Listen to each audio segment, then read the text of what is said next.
söyleyek ey dostlar, çatsınlar bizim devrana. Bizim diyarımız toy diyardır bala.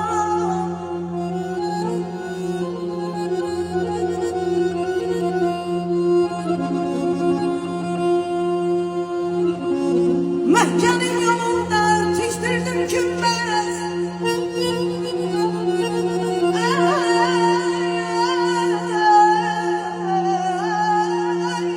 Ahudum dediler dersini bilmez. Ey dostlar ey donanlar, gel var söyleyek bir ağızdan.